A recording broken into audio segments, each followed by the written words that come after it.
In the middleweight division for the middleweight division title, your main event at UFC at 312. You got Dricus Du Plessis coming in at 22-2. He's the champ, taking on Sean Strickland in a rematch. Strickland 29-6, battling his way, uh, to get back to a title shot after beating Paulo Costa. Both guys 6'1", Du Plessis 30, Strickland 33. Both guys 76-inch reach. Du Plessis is a switch stance fighter. Strickland stands right-handed. Both guys over 6 significant strikes per minute, but it's Du Plessis who can land takedowns. He lands like one per round. Sean Strickland barely gets one every 3 rounds. So Du Plessis has an advantage in that department. But let's skip right ahead to the rematch when looking at these two, right? Because the other fights don't really matter.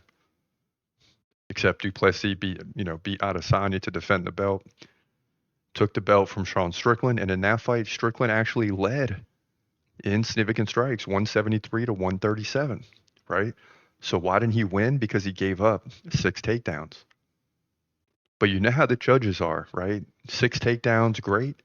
But if the other guy leads in significant strikes, it's going to be close.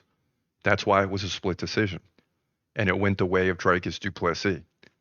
So not only is Du Plessis going to have to get 6 takedowns again in this fight, he's going to have to try to equalize significant strikes, or he's leaving it in the judges' hands.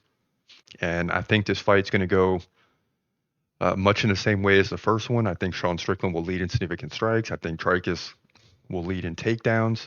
And then you got to sit through a scary decision, right? You got to sit through a scary decision.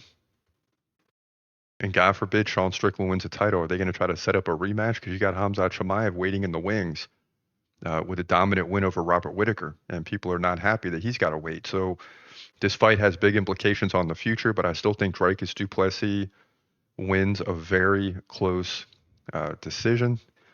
Also, the odds are very close, right? Du Plessis not even a 2-1 favorite, so they're expecting this fight to be very close. But I still like Du Plessis to win barely. Again, with the takedown game to get the victory and retain the belt. He'll move to 23-2, likely decision win coming here